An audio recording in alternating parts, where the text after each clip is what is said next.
بسم اللہ الرحمن الرحیم۔ السلام علیکم ورحمۃ اللہ وبرکاتہ۔ آج جی میں آیا کہ آپ کو ایک سٹوری سنائی جائے، ایک کہانی سنائی جائے۔ یہ کہانی ہے طوطا اور مینا کی کہانی۔ طوطا اور مینا ایک جنگل میں رہتے تھے۔ ان کی زندگی بہت خوشگوار تھی۔ اچانک ایک دن طوطا مینا سے کہتا ہے، مینا، کیا کبھی تم مجھے چھوڑ کے چلی تو نہیں جاؤ گی؟ مینا کہتی ہے کہ اگر میں کبھی تمہیں چھوڑ کے جانا چاہوں تو تم مجھے پکڑ لینا، تم مجھے روک لینا۔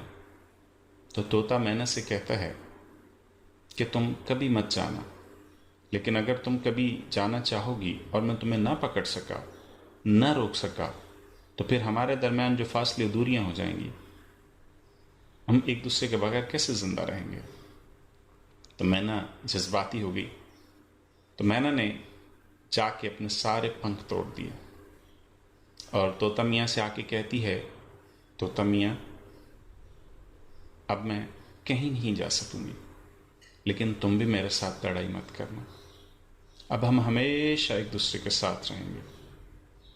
بہرحال انہوں نے ہنسی خوشی اپنی زندگی بسر کرنا شروع کر دی۔ ایک دن اچانک طوفان کی آمد تھی اور دونوں کو اندازہ ہوا کہ آج شدید طوفان آئے گا۔ دونوں کو اپنی بقا کی فکر ہوئی۔ مینا نے طوطے سے کہا کہ میں تو کہیں نہیں جا سکتی، لیکن تم کسی محفوظ جگہ پہ چلے جاؤ۔ تھوڑی دیر بعد طوطا میاں فرمانے لگے کہ مینا، تم اپنا بہت خیال رکھنا، اور پھر کر کے اڑ گیا۔ جب وہ اڑ گیا، طوفان آیا۔ طوفان کافی شدید تھا۔ طوفان تھمنے کے بعد طوطا واپس آیا، اور واپس آ کے اس نے دیکھا کہ مینا مر چکی ہے۔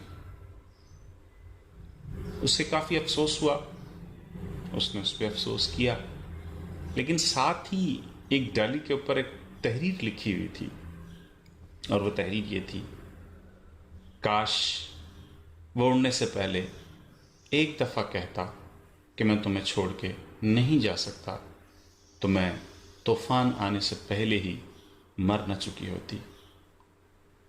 میرا خیال ہے کہ آپ اس آخری لائن کہ میں طوفان آنے سے پہلے ہی نہ مر چکی ہوتی، اس کی حساسیت کو تو سمجھ گئے ہوں گے۔ اب آپ اس بات کا اندازہ رکھیے کہ جو لوگ آپ سے محبت کرتے ہیں، جو آپ سے آپ کی چاہت رکھتے ہیں، ان کے جذبات کو ٹھیس پہنچانے کا مطلب ان کو زندہ درگور کر دینا ہے۔ میں اکثر کہا کرتا ہوں، خون چاہے انسانوں کا ہو یا ارمانوں کا، خون خون ہوتا ہے۔